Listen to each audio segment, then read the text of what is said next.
Welcome to Face to Face. This is a show about change and about what's next. It's a show that wants to ask questions, peel back the layers of our average everyday experience, and go beyond scratching the surface.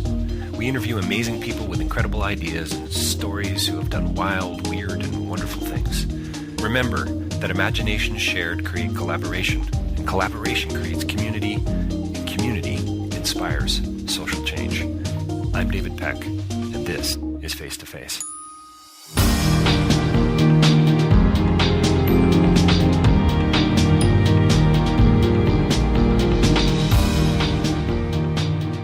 So my next conversation is with Chandler Levack and Todd, and we talk about their new film, We Forgot to Break Up. Chandler directs a 15-minute short that covers a whole lot of ground. It's a beautiful film. It's delightful. It's a deeply relational film. It's going to touch you I think in a very particular way. So you need to see this film. It's about relationships. It's about anger. It's about identity. It's about existential angst. We talk a little bit about philosophy, and believe me, don't let that scare you off, because we also talk about a whole lot of other things, and we talk about this idea of maybe there's a time when you need to decide, as Jesse says, decide to be selfish.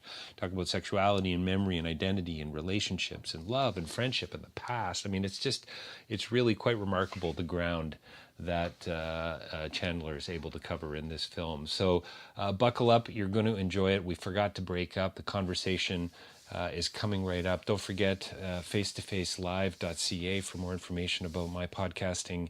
And we've got a whole slew of films this year, that producers, directors, actors that we're having conversations with, hopefully engaging conversations for the most part. Don't forget davidpecklive.com for more information about my speaking and writing, and also rabble.ca, where you'll find these interviews and a whole lot more. Coming right up, Todd and director Chandler Levack talking about their new film, We Forgot to Break Up. Well, welcome to Face to Face. We're joined by a couple of very special guests here today. We have Chandler Levack and Todd with us here today to talk about their new film, We Forgot to Break Up, world premiere at the Toronto International Film Festival coming up in 2017. Thanks so much for the time today, guys. Oh, thanks for having me. So I have to say, we've got a short film, and I should have asked you before the tape was rolling, but we're gonna get it live now on tape.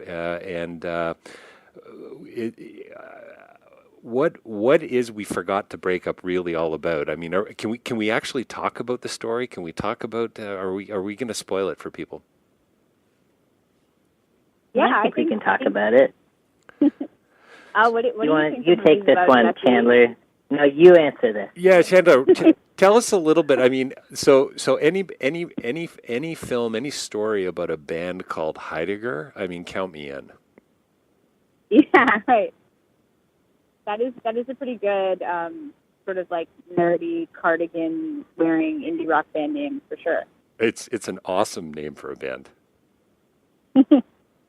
Well, the film is an adaptation of a novel called The Heidegger Stairwell, which was written by Kate Burgess, and it actually was written in 3 days, and it won this crazy 3-day writing contest. So the producers of the film, Matt and Nicole Hillard-Ford, were really into this book, and they wanted to adapt it.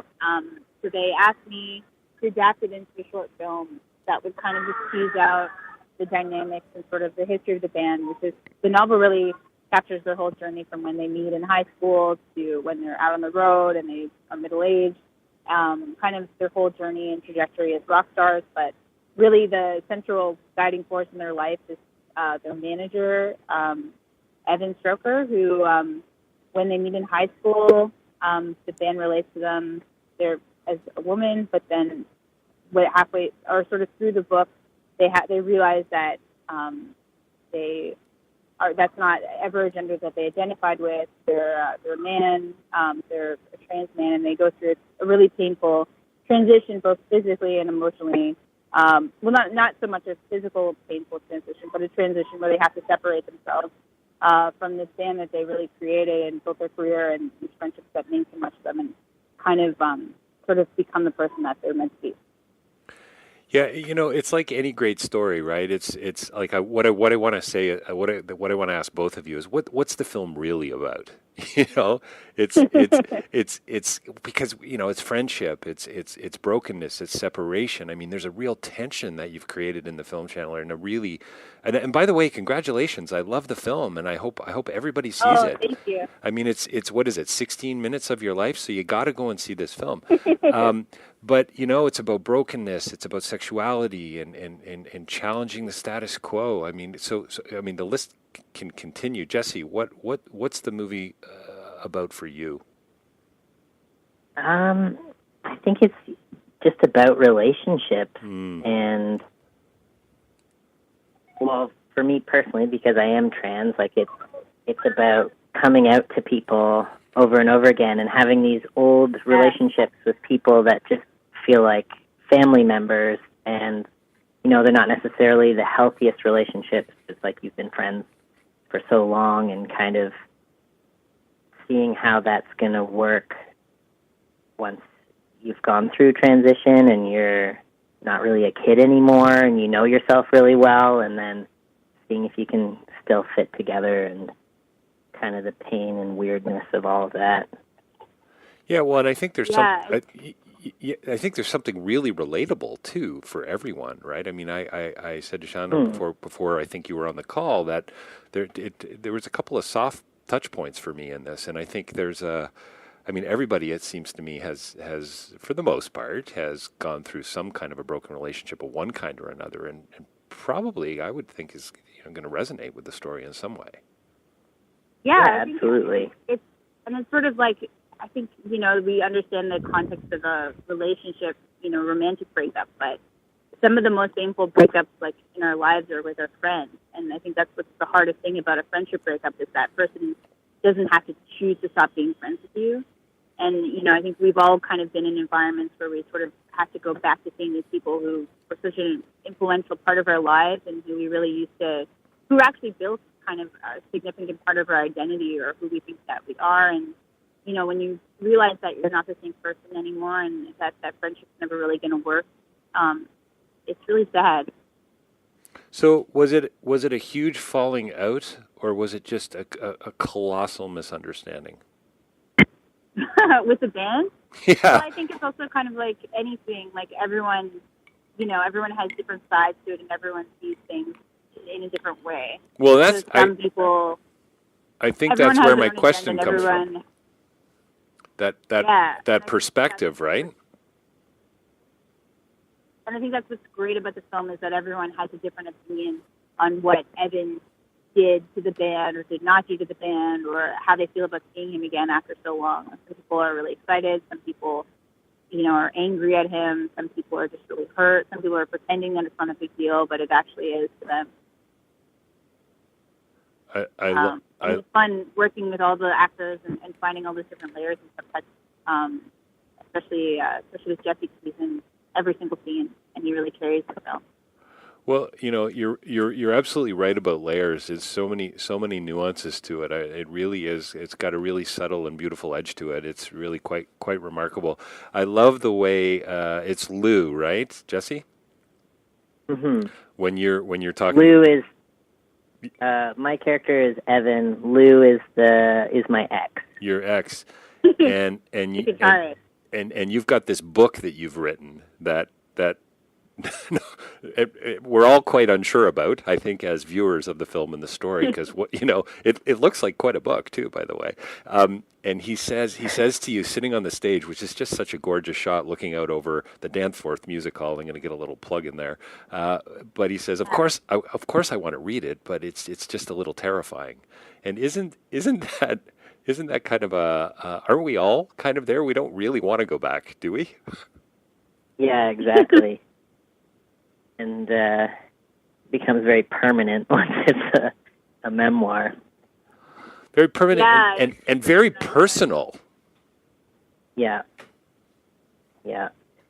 I think Evan is the kind of character who doesn't really pull punches, so I think for Lou to read the book, he's going to really know how Evan feels about him, and maybe having a mystery is a bit easier.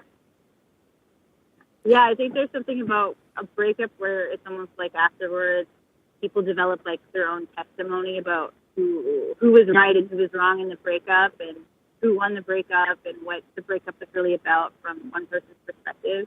And then when you spend time away from that person, you kind of carry that story in your head for such a long time that it becomes sort of like your own personal narrative.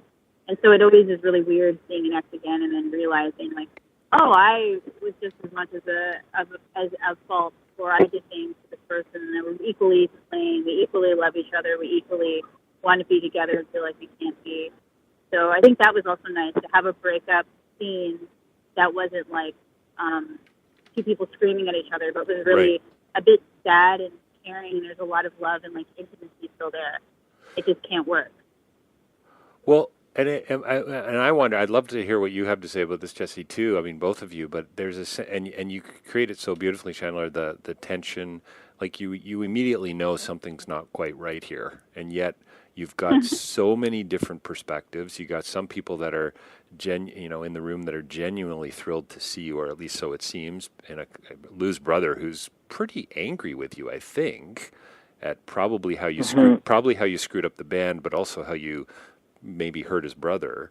But it just makes you wonder if, reconciliation, is it possible? Are you going to be able to get back in? You may never manage the band again, but there's still a sense that you guys are all friends. Do you know what I mean? There's this tension there. Yeah, for sure. It's like that thing where you're like, you can be really angry with someone, and then when you see them and you actually have a conversation, it just kind of like goes away. So I think there could be reconciliation. I think they all care about each other and love each other. Yeah, I think that's why the song at the end that they performed was really nice to film and to have it sort of a bookend for the movie, because it's like almost like they're giving it to Evan, like they're offering something to him. Like they can't express it, but they can express it in music. And I find that's sort of what a lot of musicians are kind of articulate until they get on stage. Was there a sense at any point, Chandler, that you were going to really tell us what happened last time? I think there's a line where I think it's Lou's brother, Angus. Is it Angus? Yeah. Yeah. Says, after what happened last time, like, you. Yeah. Well, I don't think that I like that kind of writing that's too expositional, and I'm not good at it. So I think my stronger suit is to maybe make more like jokes and awkward moments just happen. So I think that was a real challenge, because the book does have an enormous amount of backstory, and it's only a 15-minute short. Right. Like trying to kind of like tease and parcel out information and kind of make the audience like fill in the gaps. And those are the kinds of films that I like too, and the kind of theater that I like. So yeah, I don't think we wanted to sort of like hit people over the head. I think it's nicer to sort of leave a little bit of ambiguity in there. Well, there's something so thoughtful about it in that sense, because you do, there is a lot of reading between the lines, or there's a lot of potential for it, it seems to me, and I think that's quite marvelous. Jesse, how do you, what can you say about the relevance of the story of the film? I mean, the timing of it is just almost too perfect. Well, I think it's relevant because, I don't know, is like, you mean relevant to everyone or to trans people? Or yeah, I guess to the whole trans conversation and what's going on, not just in the U.S. I mean, it's always fun as Canadians to point the finger at the U.S., but it's kind of going on everywhere, isn't it? Yeah. Yeah, I don't know if it's fun to point the finger. It's kind of and I'm sorry, I'm speaking over Jesse right now. I guess I think it's important to have just different representations of characters, because if you've never seen a trans character on screen before, we've only seen them previously in films where they're getting victimized or assaulted a lot of the time, and only now are we starting to see a little bit more like multivalent representations of the trans experience, which is never any one thing.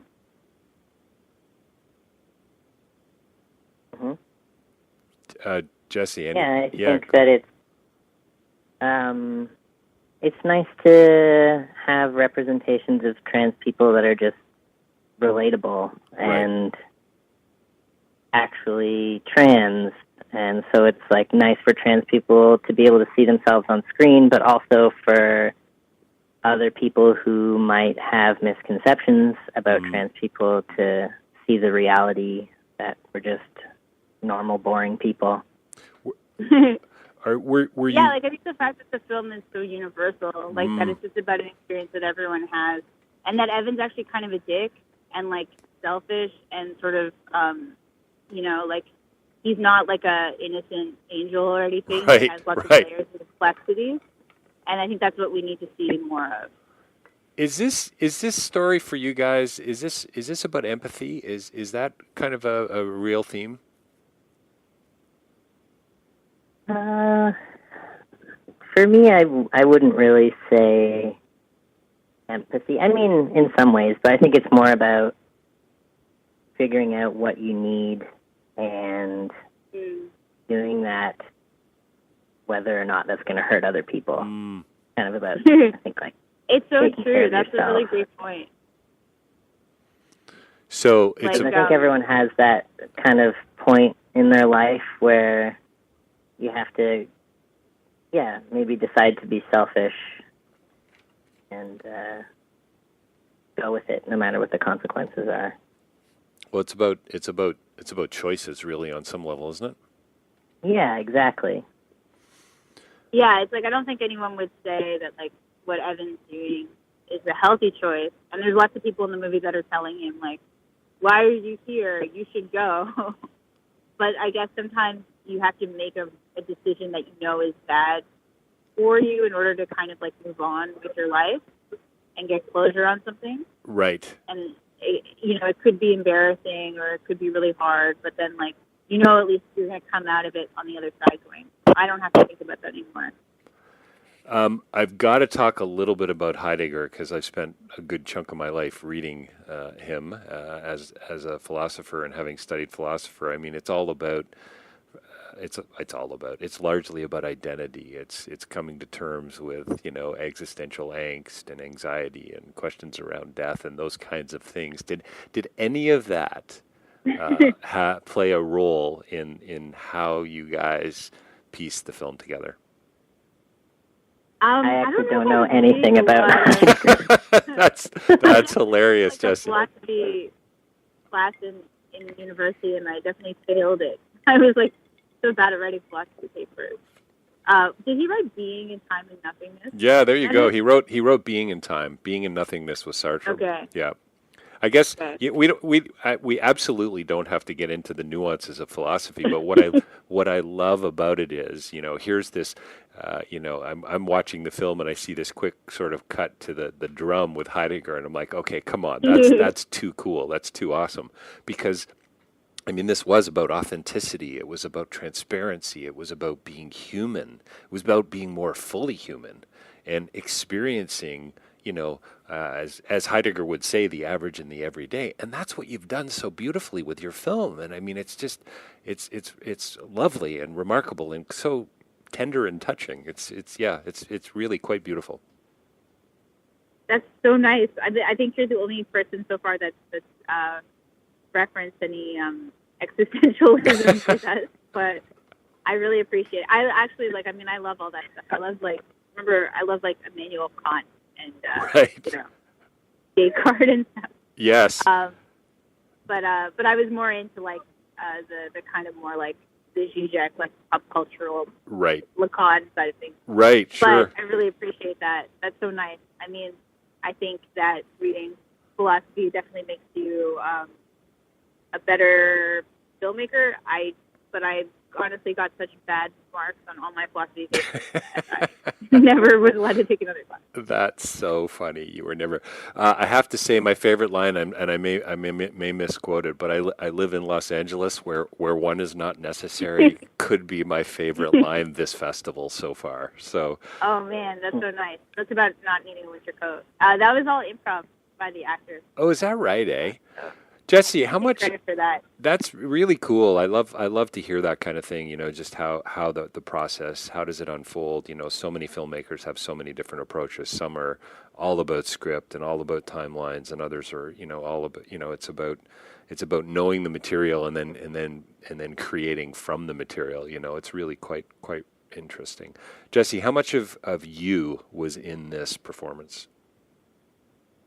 I feel like a lot, actually. I have never acted before, so anytime that we were doing any sort of improv, it felt a lot more natural because I could just talk to people. So, yeah, working with Dove was really fun. There was a lot of improv in our scene, and it was just, like, funny and cute and felt natural. And I think through the process of, like, going through the script with Chandler, we had been kind of talking about it for months before filming, and I was helping her to make it more real from a trans perspective, I guess. But yeah, I feel like a lot of me is in it. Yeah, like Jesse had a lot of really great notes on the script that really informed the character and made it a lot more specific. And they were really protective of a lot of aspects of the character. I would write things and they'd be like, no, I didn't mean to, like, win, or you shouldn't say that, or, and I think that was all incredibly instrumental in just making a way stronger, better, more compelling, specific character. I also, we just had a lot of conversations too about, like what Evan would have gone through in the period that he was away, going through transition, because it's not an experience that I knew anything about, and I was kind of nervous and apprehensive of making a film about an experience that I don't know anything about or don't identify with. So having Jesse as a collaborator was like, I'm like immensely gratified, because they also, like challenged me when I had some assumptions or biases about the character or what I thought needed to be in the movie, and they'd be like, why do you want to put that in there? And I'd be like, oh, you're right. I don't know why I did either. And it made me, I think I learned a lot, and I also got to, like, grow as a person making the movie. I wonder, we're going to have to wrap it up in a couple minutes, guys, but I wonder to what degree that they really didn't ever break up. Are you talking about the band? You know what? Maybe both. Maybe I'm talking about the band. Maybe the just this core group of people. Because isn't that what makes life so interesting? That complexity, that paradox, that contradiction. You've got a little anger, you got a little hate. Maybe I despise you today, but I love you tomorrow. There's the tension. You know what I mean? Just that back and forth. It's never really easy. It's pretty messy hanging out with other human beings, frankly, right? Yeah. Oh my God, it's a fucking disaster. Oh, that's hysterical. There's the soundbite, Jesse. That's the soundbite for today's interview. I think all those layers of being in a band are crazy. Like, it's like your family, you spend all your time with them. You also rely on them for, like, all of your financial stability, and also, like, your creative fulfillment. It's like an artistic collaboration, but it's also a business relationship. And I just think about bands like Arcade Fire or Broken Social Scene that have been together for so long.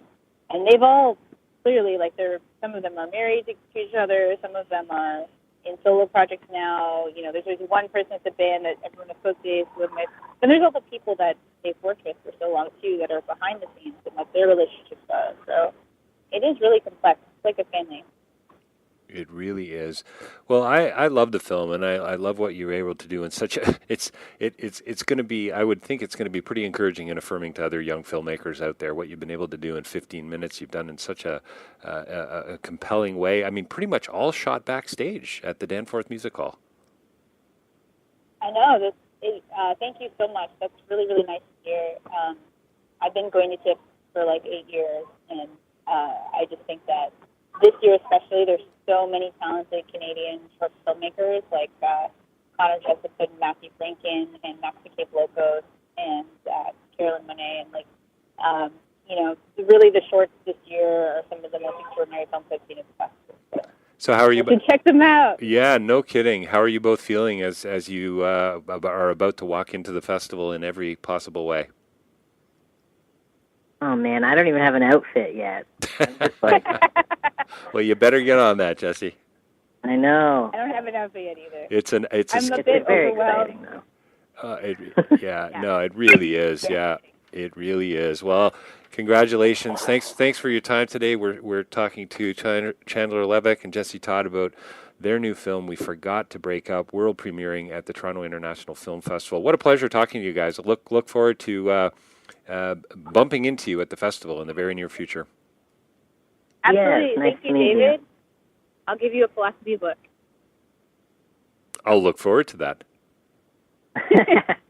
I'm not giving you anything. But I am looking forward to the outfit, Jesse. Okay, I'll make it real nice.